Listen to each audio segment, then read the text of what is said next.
Praise the Lord. ஆண்டவரும் அருமை இரட்சகருமாகிய இயேசு கிறிஸ்துவின் நாமத்தில் நான் உங்களை வாழ்த்துகிறேன்.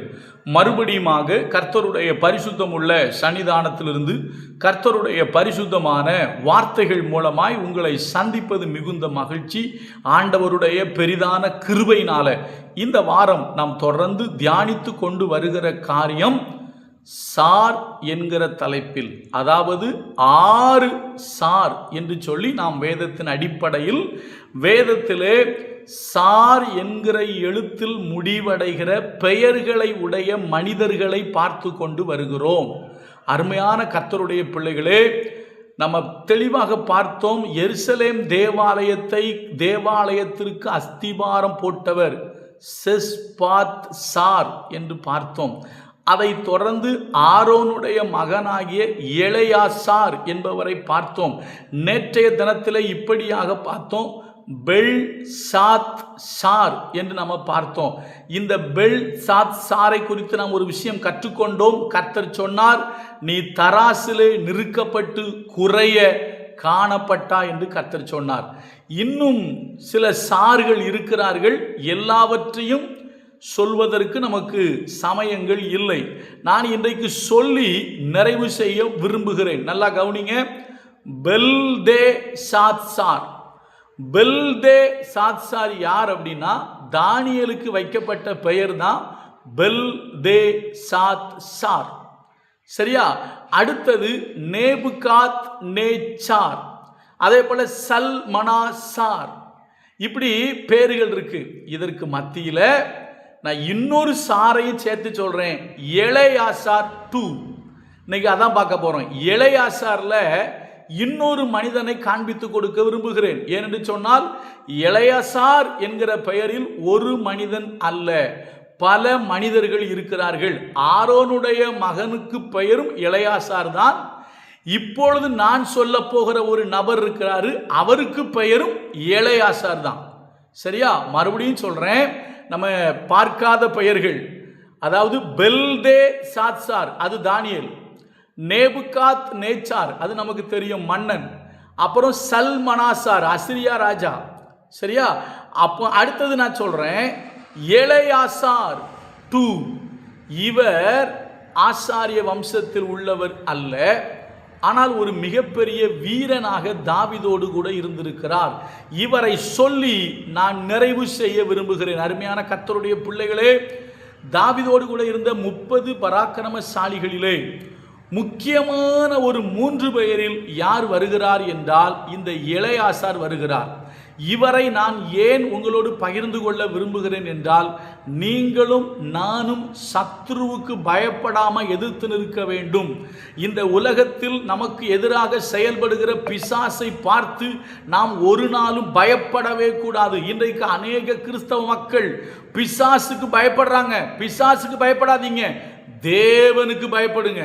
நீங்க தேவனுக்கு பயப்படுற ஆளா இருந்தா நீங்க பிசாசுக்கு பயப்பட வேண்டிய அவசியமே கிடையாது.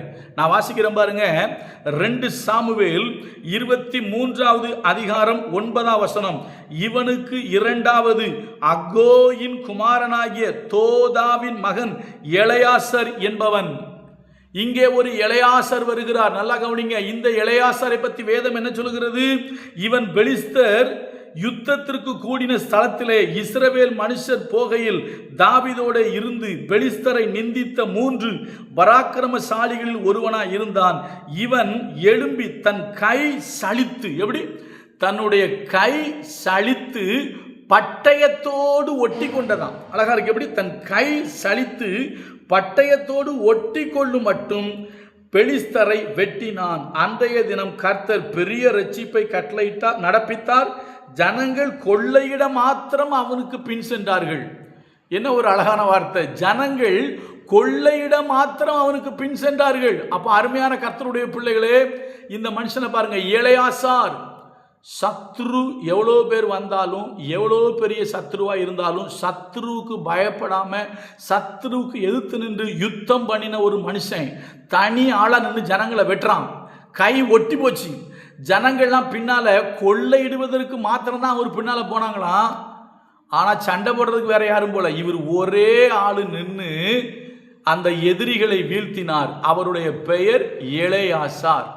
அப்போ நல்லா கவனிங்க, நான் மறுபடியும் சொல்கிறேன், பெல்தே சாத்சார் என்கிற தானியலை பற்றி இன்னைக்கு நான் சொல்லலை.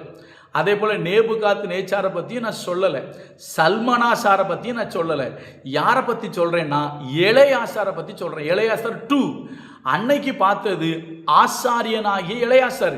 இன்னைக்கு பார்க்கிறது யுத்த வீரனான பராக்கிரமசாலியான எலெயாசார். அருமையான கர்த்தருடைய பிள்ளைகளே, உங்ககிட்டையும் என்கிட்டையும் ஒரு சுபாவம் இருக்கணும். ஒரு நாளும் பிசாசுக்கு நீங்களும் நானும் பயப்படக்கூடாதுங்க. பிசாசுக்கு பயப்படாமல் அவனுக்கு எதிர்த்து நிற்கணும். வேதம் சொல்லுது, தேவனுக்கு கீழ்ப்படிந்திருங்கள், பிசாசுக்கு எதிர்த்து நில்லுங்கள், அப்பொழுது அவன் உங்களை விட்டு ஓடி போவான்னு போட்டிருக்கு. இந்த எலெயாசார் மூலமாய் கற்றுக்கொள்ற, அதாவது பராக்கிரமசாலியாகிய இந்த எலெயாசார் மூலமாய் நீங்களும் நானும் கற்றுக்கொள்ற செய்தி என்ன தெரியுமா? ஒரு நாளும் சத்ருவுக்கு பயப்படக்கூடாது, சாத்தானுக்கு பயப்படக்கூடாது, பிசாசுக்கு பயப்படக்கூடாது. ஒரு பழைய பாட்டு உண்டு தெரியுமா? உன்னை நோக்கும் எதிரியின் கண்ணின் முன்னில் பதறாதே, உன்னை நோக்கும் எதிரியின் கண்ணின் முன்னில் பதறாதே, கண்மணி போல் காக்கும் கரங்களால் உன்னை மூடி மறைப்பாரே, கண்மணி போல் காக்கும் கரங்களால் உன்னை மூடி மறைப்பாரே. ஐயா, ஒரு நாளும் பிசாசுக்கு பயப்படாதீங்க. நல்லா கவனிங்க, பைபிள் சொல்லுது பிசாசுக்கு எதிர்த்து நில்லுங்கள். பிசாசுக்கு எதிர்த்து நில்லுங்க. பிசாசுக்கு நீங்க பயப்பட வேண்டிய அவசியம் இல்லை. நம்முடைய ஆண்டவராகிய இயேசு கிறிஸ்து கல்வாரி சிலுவையில் சாத்தானுடைய தலையை நசுக்கி ஜெயம் எடுத்துட்டாரு. வானத்திலும் பூமியிலும் சகல அதிகாரமும் நம்முடைய ஆண்டவராகிய இயேசு கிறிஸ்துவுக்கு தான் கொடுக்கப்பட்டிருக்கு. சர்ப்பங்களையும் தேள்களையும் மிதிக்கவும் சத்ருவுடைய சகல வல்லமைகளையும் மேற்கொள்ளவும் உங்களுக்கு எனக்கு தான் அதிகாரம் கொடுக்கப்பட்டிருக்கு. பிசாசுக்கு அதிகாரம் கிடையாது. நீங்க பிசாசை பார்த்து பயப்படாதீங்க. உங்ககிட்ட யாராவது பிசாசை சொல்லி உங்களை பயமுறுத்தினாங்கன்னா அப்பாலே போய் சாத்தானேன்னு சொல்லுங்க. பிசாசு உங்களையும் என்னையும் மேற்கொள்ள முடியாது. இந்த கல்லின் மேல் என் சபையை கட்டுவேன், பாதாளத்தின் வாசல் அதை மேற்கொள்வது இல்லை. நல்லா கவனிங்க, பராக்கிரமசாலியாகிய எலெயாசார் பெலிஸ்தரை கண்டு அஞ்சாமல் அவர்களுக்கு விரோதமாக யுத்தம் பண்ணினான். அவனுடைய கை சலித்து போகும் மட்டும், சலித்து பட்டயத்தோடு ஒட்டி கொள்ளும் மட்டும் சத்ருவை வெட்டி ஓடவிட்டான். ஜனங்கள் கொள்ளையிடுவதற்கு மாத்திரம் அவனுக்கு பின் சென்றார்கள். மிகப்பெரிய வெற்றி. ஒரு நாளும் சத்ருவை பார்த்து பயப்படாதீங்க, பிசாசை பார்த்து பயப்படாதீங்க. உலகத்தில் இருக்கிறவனிலும் நமக்குள் இருக்கிறவர் பெரியவர். கர்த்தர் நல்லவர், அவர் கிருபை நம்மேல் என்றும் உள்ளது. God bless you.